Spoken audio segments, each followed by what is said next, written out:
Hi guys, it's Mary McIntyre here. I'm in the garden with the Hydrogen Alpha Solar Telescope.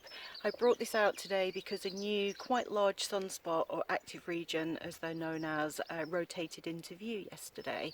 So I wanted to get some pictures of that. I haven't put it on white light yet, so I first of all wanted to have a look with the Hydrogen Alpha telescope because that is kind of a bit more dynamic and quite interesting. But as well as that active region, there are a couple of really beautiful prominences. So I've just been shooting some videos with my ASI120 on the Hydrogen Alpha solar scope, the Coronado PST, and in a moment I'm going to flip over and switch to white light and see what the sunspot looks like there. It will only be the third time that I've used my Barlow, what's it called? My Barlow Continuum filter. Brain freeze. So yeah, the sunspots look so beautiful with that filter. It just adds contrast and actually helps to calm down a bit of the seeing conditions, which today are kind of grim. There's a lot of pollution in the air, there's a lot of kind of high level fluffy stuff up there, so I'm not going to get the best solar pictures that I've ever taken today, but I don't care. Sunspots are great. You never get two exactly the same, so it's always interesting to study those. So I'll show you how I get on. Just recording my laptop screen here, mostly because the screen recording software I downloaded won't let me actually edit my videos. But yeah, that's a really big prominence that you can see down there on the southwestern limb. Yeah, when you look at the sun, east and west are kind of back to front than what we expect. There's also a smaller prominence up here, which you're probably not going to see, but I'm going to show you the stacked images in a minute. So yeah, that's a really nice prominence. If it wasn't for the fact that I haven't done a backup for a while and I don't have disk space, I would actually attempt to do a time lapse of this prominence, because this is the sort of prominence that changes quite quickly over time. I might see if I can quickly delete some stuff and maybe keep this in shot for a little while and see if I can get anything changing on it.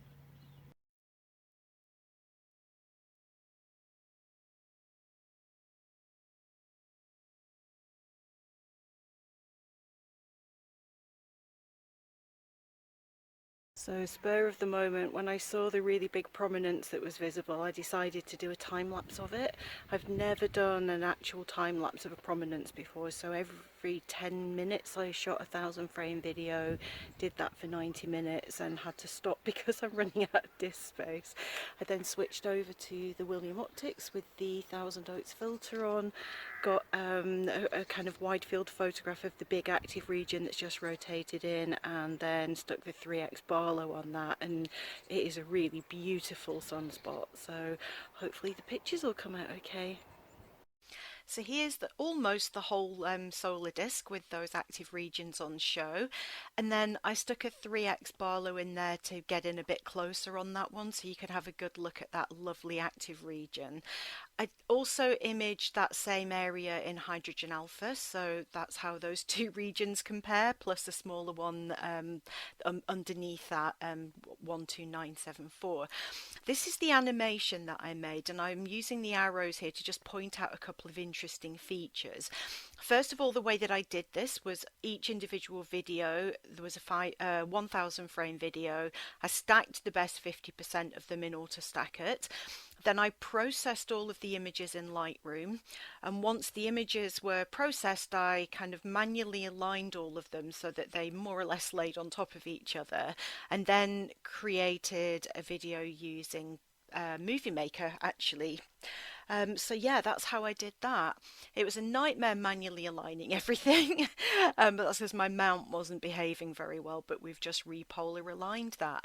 The thing that really blew my mind about this is covering a period of just 90 minutes, and yet in that time, not only are the prominences moving, but there are some new little needle prominences that come and go, but there were also some filaments where they were either breaking apart or a new one would just appear and then disappear again.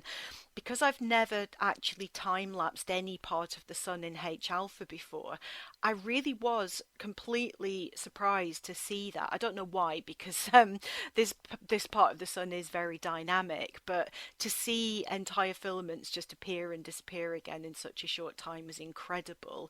There is of course movement within those prominences, not as much as I thought there'd be, but seeing those tiny ones coming and going and kind of dancing around in different directions in between the two main proms, I just thought that was really interesting to look at. So I hope you found that video interesting. I certainly did. I learned a lot, and next time I do a prominence animation, hopefully my mount will be behaving better, and yeah, I'm looking forward to doing this again.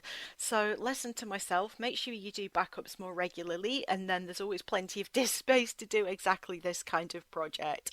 Hope you enjoyed the video, guys. I'll see you in the next one. Bye for now.